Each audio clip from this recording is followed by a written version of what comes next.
We are live. Hello. I'd like to point out that Ethan's little tagline is still football themed, meaning he has no faith in his baseball team. I'm the model of consistency. I mean, I don't see anything about your baseball team in your tagline. Where's I your know you Sydney? do. Sydney doesn't have one. Mine's at home. Yeah. Stay at home hogs. Yeah. Sad days. Sag. Well, I mean, they can't disappoint you if they don't play. That's true.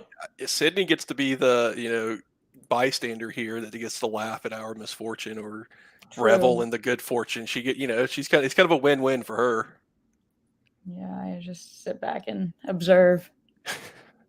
That's what I told my mom. I said, honestly, I'd love to go to Omaha. And she goes, what if we were to get eliminated the first like the first 2 days? And I said, I don't care. It's good baseball. Like I'd love to go to the College World Series just to go. Yeah. Like the SEC tournament, and I don't know. But Omaha is a different thing. Yeah, that'd be cool. I wanted to go when we were in the national championship, but overall, I'm glad I didn't. I'm sure you are. I'm very glad. Ain't nobody need to sit through that. No. It's okay. It's okay. I promised the people on Twitter that I would cry today, which I already have a lot. So. Oh, okay. Just save it for tomorrow. Braden's out. You mean Saturday? I thought it was the 14th. It's Saturday. The 15th. I thought they all started tomorrow. No, this is why my tagline's about football. This is why, because I didn't actually pay attention. No, I was actually excited it was on Saturday. Oh, that was my... I was actually really excited it was on Saturday because I worked till 6:30 and I didn't want to miss any of it. See, I started out the season really strong watching Florida baseball, and that entailed watching us drop our season opener for the first time in 11 years and drop midweek games to North Florida and Stetson and Jacksonville and all these pretty shitty teams. So I was like, man, every time I watch the game, we lose. But when I follow along on, threads, we do okay, which obviously it was kind of a 50-50 shot anyways. So I tuned in to the Clemson game, and we were up. I don't remember what the score was, but we were up, and then they hit like the 3-run homer to tie it back up. And I'm like, oh my God, why did I turn it on? Like I jinxed my boys. Yeah, but I finished it out, watched the extra innings. We ended up winning. And I was like, okay, maybe the curse is lifted. Let's hope it's not. I'm not sure we even need a curse to beat Texas A&M. Hey, now.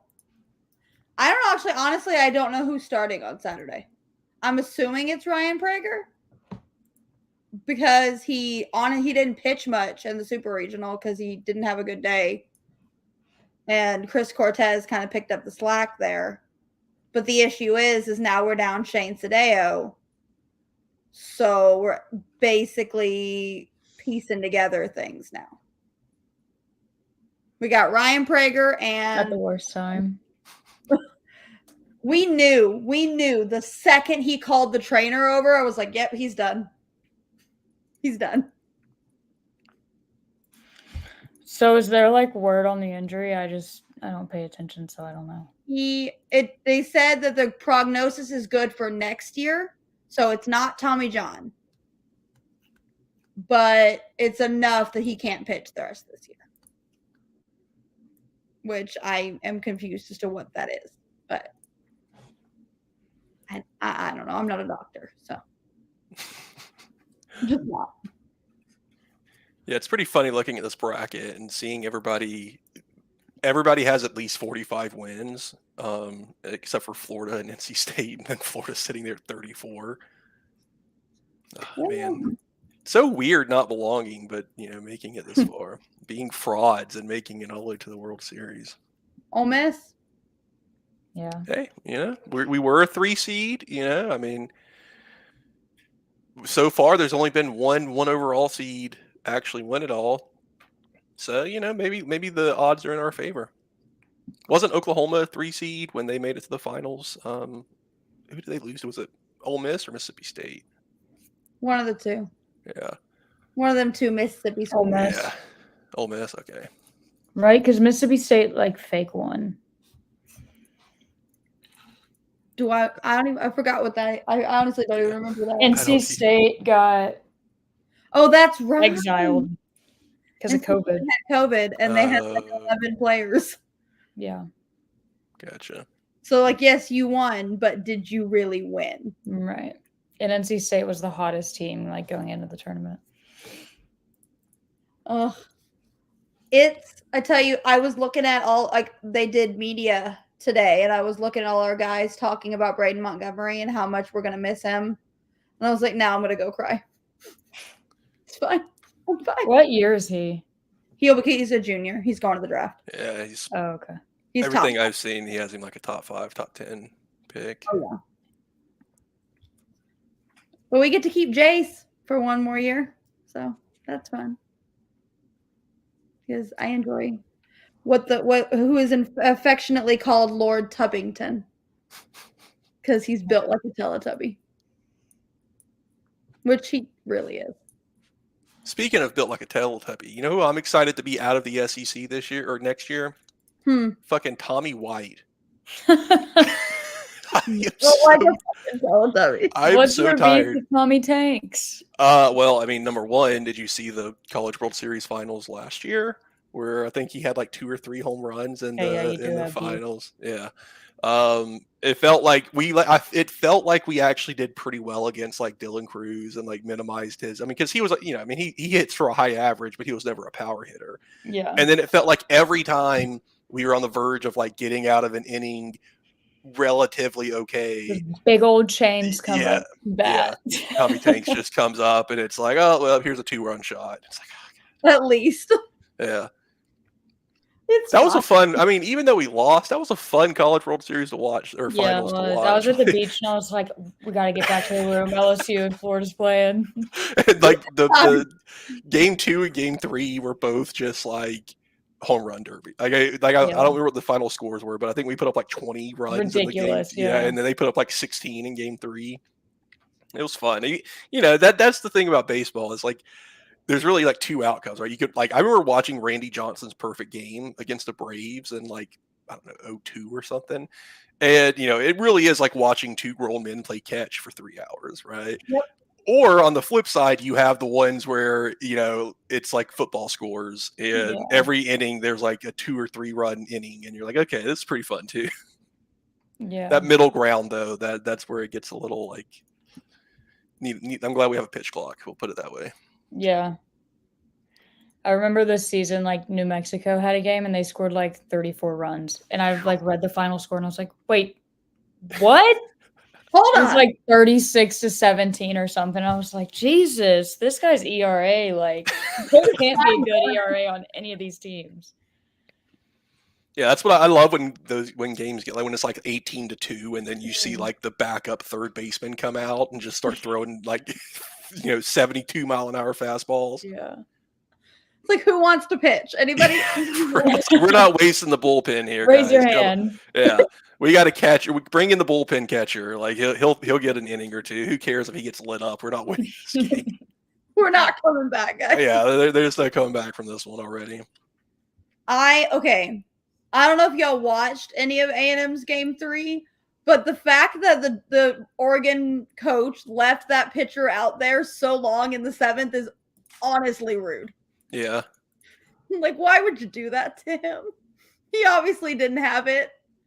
And y'all could have won that game, I don't know, 4 or 5 walks ago. Oof.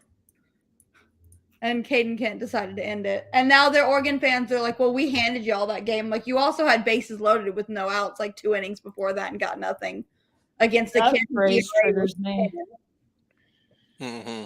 That's been loaded, no outs. And then get nothing out of it. You can't even hit a pop. You can't even hit a sac fly.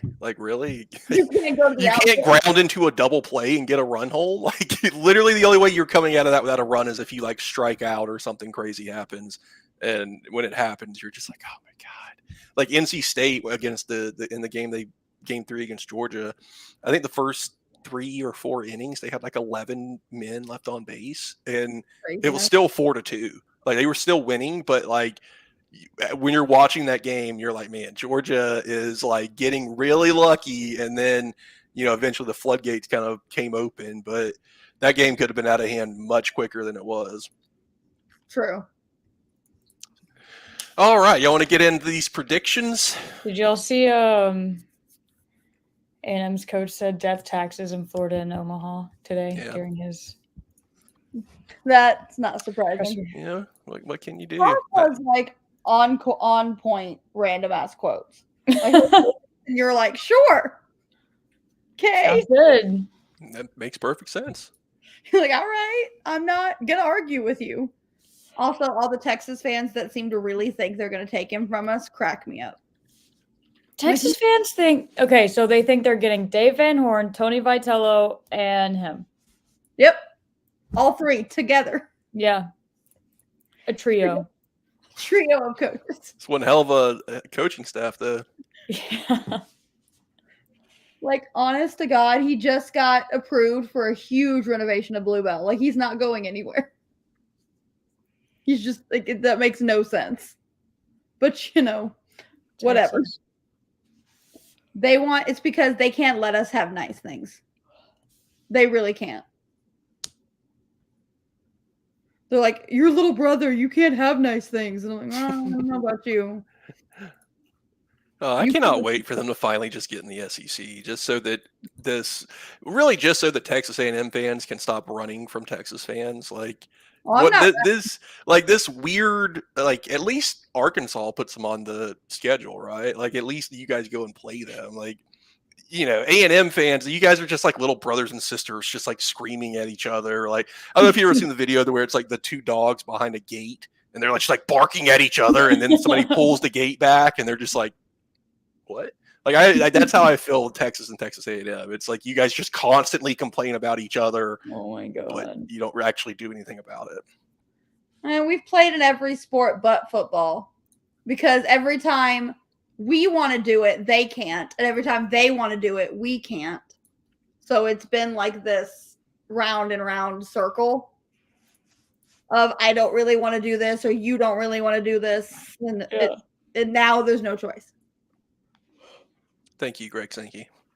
I'm excited though. It'll be fun, especially like A&M and Texas should have been a weekend series a long time ago. Because this meaningless midweek bullshit, I'm over it. Because it's only us if we win. What team do y'all think is going to win the Jello Shot Challenge? I'll tell you who's winning after. I gotta look at the list. So, I guess I would have to go with Kentucky. I don't, for really no particular reason. Florida, I don't know. We just never seem to do well in the Jello Shot Challenge. Like, I guess it's all the nerds that end up showing up from Florida. Like, Florida has this weird dynamic of our student population is actually really super nerdy, but then everybody's really into sports. And so stuff like the Jello Shot Challenge, like, I don't know if it was last year or year before, but like we were like just barely above Stanford, and LSU had like 70,000, and it's like, yeah, we're just getting smoked here. My guess is gonna be Tennessee. I got Florida State just for fun. Actually, Virginia's a sleeper there because Virginia people drink. True. Never mind. Looking at the score, they're not a sleeper. Are they winning? No, they have 29. Kentucky is winning with 126, and North Carolina is right behind with 107. Okay. See, I kind of had the Kentucky, what's Kentucky Florida is known second for? to the bottom with 48. Yeah. See, we just there's too many nerds. What's Kentucky known for? Bourbon. Like that's the only thing that I think of when I think of bourbon. And Tennessee kind of have they have the whiskey thing, and so those were kind of my 2 choices as well. So just because I feel like both of those states take their alcohol very seriously. Yeah. Yeah, I see that. But see, if it was who can smoke the most cigarettes, then you have the Virginia, North Carolina, thing, Tobacco Road thing going on there. Which I know that's not Tobacco Road, but you guys get the point. All right, so North Carolina versus Virginia. Who you guys got? Oh goodness. I'm not gonna pretend like I know anything about either of these teams. It's my strategy every time we do one of these. I just, you can always default to which mascot's cooler. I did watch North Carolina, and I can't think of who they played. Do y'all remember who they played? Oh, in the West Virginia. Yeah. Yeah. Oh man, I wanted West Virginia to win that game Me so too. bad. Yeah. Okay, just for that, I'm going Virginia. Nice. They're gonna take vengeance for the Virginias. Yeah. I watched a little bit. I watched the highlights of that West Virginia game, and they said like the West Virginia pitcher didn't deserve this. And I said, this is literally the flashback to when A&M played them in a regional, and we knocked them out of their own regional with a walk-off grand slam. So then we proceeded to be eliminated the next day. But the point is, like, again, the West Virginia pitcher did not deserve this.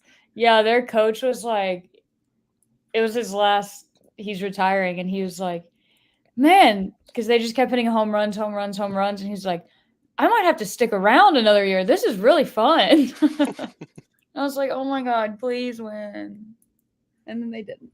It was a good game, though. I think I was watching the first game of that regional, or that super regional, and then I fell asleep after tooth surgery. So there's that. That'll do it. Oh my God. I'm going with North Carolina here, just for the Jordan Brand supremacy. Okay. All right. I mean, I haven't watched either one of these teams play. I can't name a single player from either roster. Nope. Vance Honeycutt? Cool name. It's a really good hitter for North Carolina. It is a cool name, though. He said cool name. I mean, it's no Jack Caglianone, but what can you do? All right, Tennessee and Florida. Oh, I'm sorry. I thought you said Virginia. I'm sorry, Shelby. I'm sorry. I actually am gonna go with Virginia, but I wanted to get to pick. I'm sorry. You lead off this one, Shelby. Okay, I'm gonna pick. I'm trying to see who I want to make angry. Oh. This is such a lose-lose for me. I know it is. That's the thing. I'm gonna go Tennessee. It makes more sense. Which means they won't win. Yeah, anytime you put the slightest bit of expectations on the Tennessee, they fold like a house of cards. On the Tennessee. Did we write down our result or our predictions last time? Yes, we did. I don't remember who we picked. All right, hold on. Dang. I got this. We'll track this.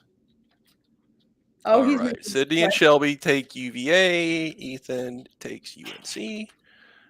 Game 2. So we got Tennessee and Florida State. So Shelby, who are you taking here? Tennessee. Sydney, what about you? Tennessee. It's a sweep because I damn sure I'm not going to be picking FSU.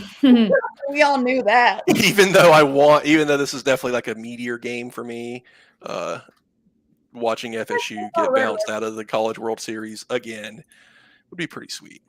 So that's how I feel about Red River. When I was seeing Texas and OU play, I'm like, can we just have an earthquake and you both like fall into the trenches? I'm done.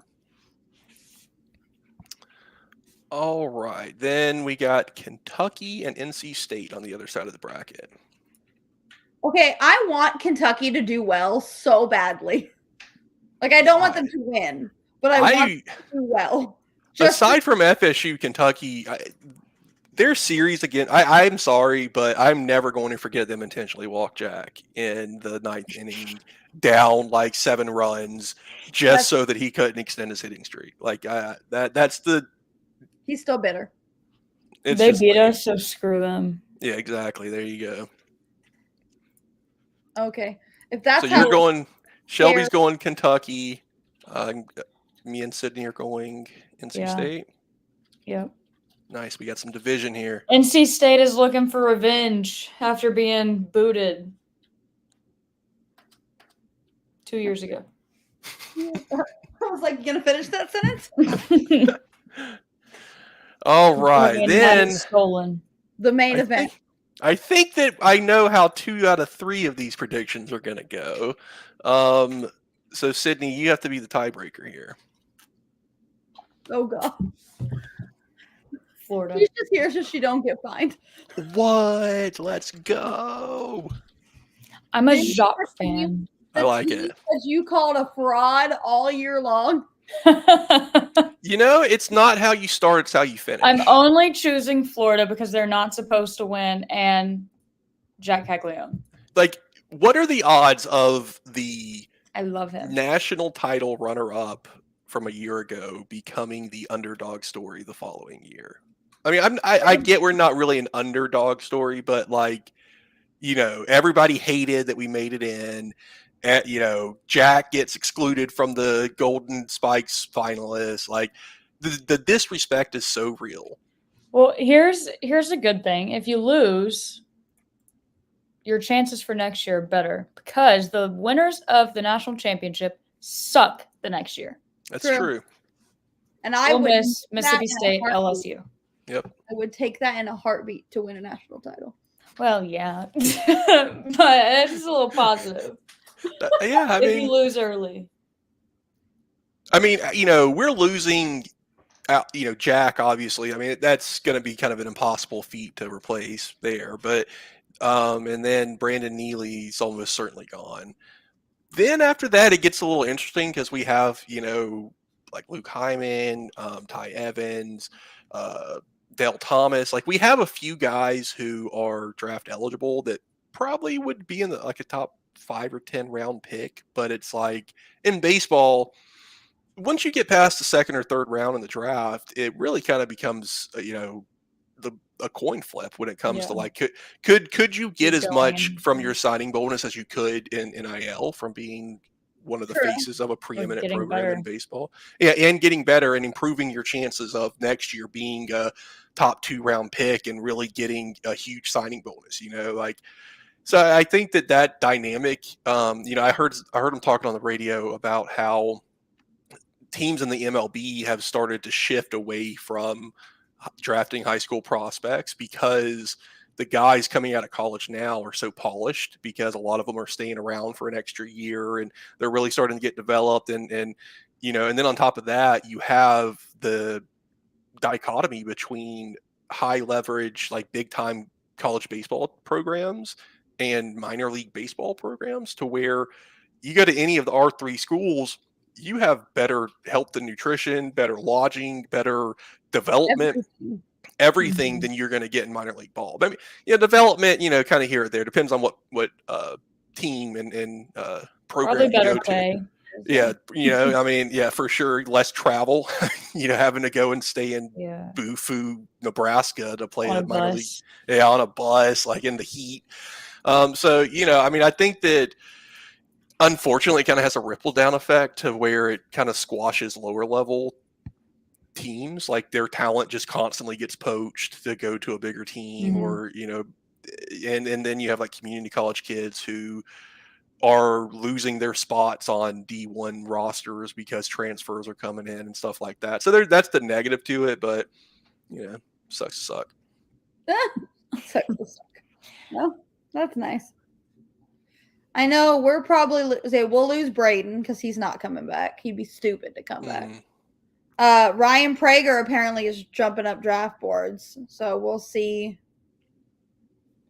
where that goes. I have to look up Chris Cortez because I have no idea what. I know that Chris entered the transfer portal for all of 24 hours last year. And then we signed our new pitching coach, and he was like, "Nah, bro, I'm good. I'll stay. It's fine." We're like, "All right, he's back." And now he's Jace Lavalette posted a picture of him looking real stupid, and he goes, "This kid throws 100 miles per hour." It's like, okay, y'all are special. He's a junior, so he could be gone. I think We it'd have be a lot really nice for high school kids to try to stay out of the draft because we bring in like number 1, number 2 recruiting class every year, and then half of them are gone through the Yeah. draft. That's what happened to us too. Like we brought in like 3 of the top 10 or so 20 pitchers in the country, like in the recruiting class, and then 2 of them ended up They're not gonna like make it to campus. going in the draft, and it's like, okay, well, would have been really nice to have these guys. That's why Yeah. like Liam Peterson actually, like he was I don't know where he got drafted, but it was top 10 rounds, so as a high schooler, pretty decent. Yeah. And when he actually was like, "No, I'm coming to play," it's like, okay, hell yeah. And I mean, he's starting for us. Mhm. Without him, I mean, even though his numbers aren't great, like he's still a freshman, he has really good pitching, like he has really good stuff. But he kind of has gotten hit around. It's real boomer bust.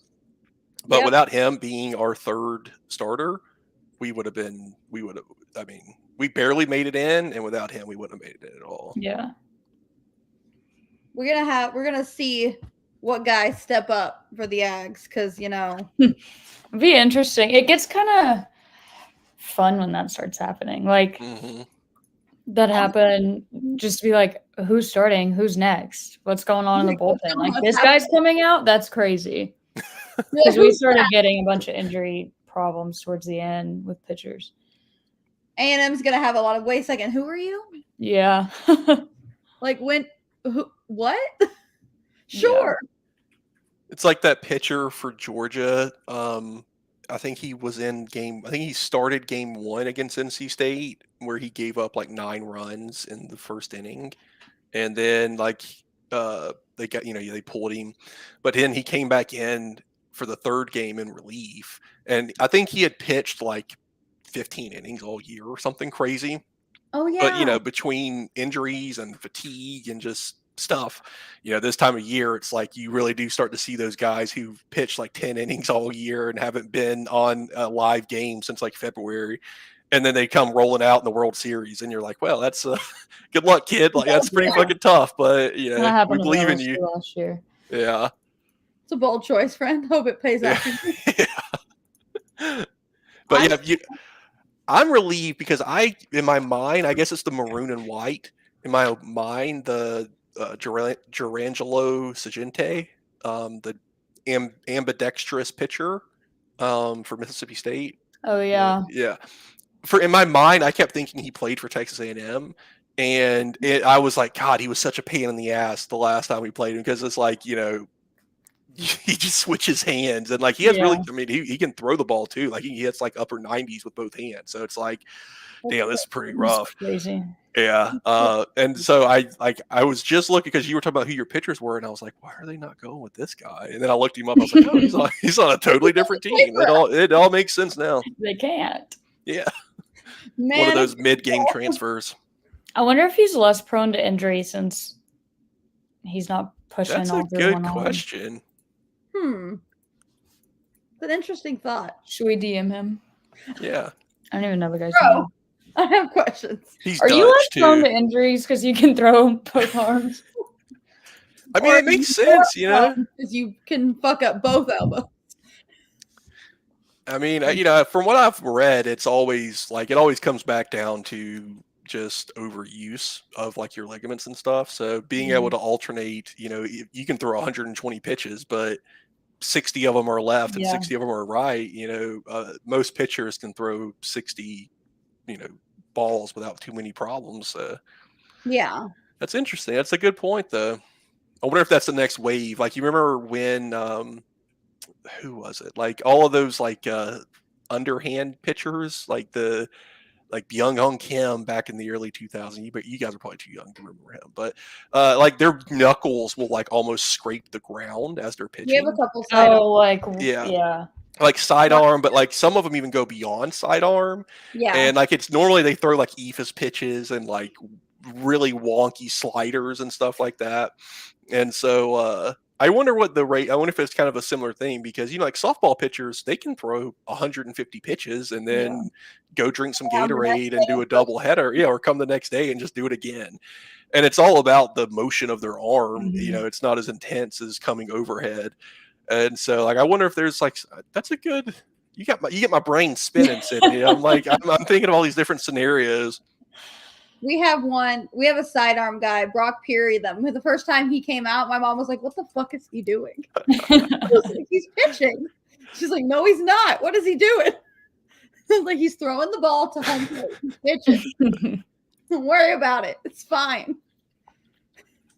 I coached a kid that would she would throw sidearm just in the field, second base, playing catch, whatever. She'd throw sidearm, and I was like, "What are you doing? Why are you doing that? That is not correct. Don't do that."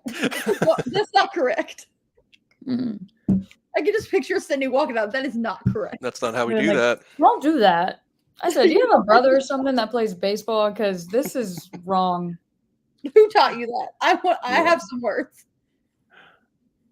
I gotta have some words. So who are we picking to win it all?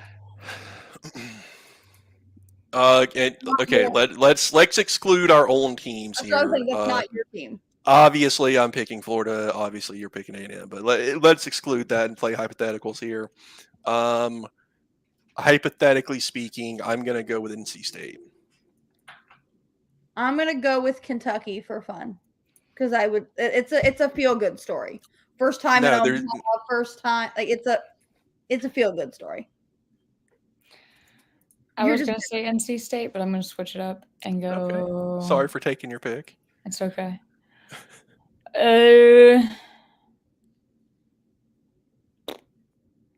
Somebody playing The Sims? Cute. Tennessee, I guess. I'm going to go with Tennessee and Tony V. Wow, that was weird. I'm sorry. One of my games just randomly started playing music, and I'm like, are one of y'all playing this? Okay. No, it was definitely just me. I was tripping. I don't know how the hell that happened. But I was like, no one's playing The Sims. So you're going Tony me? V. I can't pick Tennessee because I don't like them. Sorry. I like Sorry, Tony Matt. V. Sorry, Brandon Wow. and Dren. I don't like them. I do have some good memes lined up for you there, Shelby. Okay. Against A&M, I'm scared. I've been stockpiling them. If we lose, Florida themed or are they A&M themed? Florida themed. Okay, that's better. I was gonna say it was a little weird if you were collecting A&M themes. No.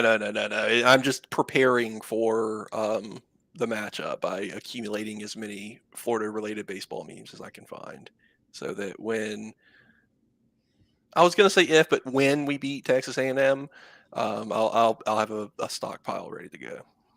My favorite A&M meme has a picture of Evan Oschenbeck on it. It says, "Evan's in, you lose."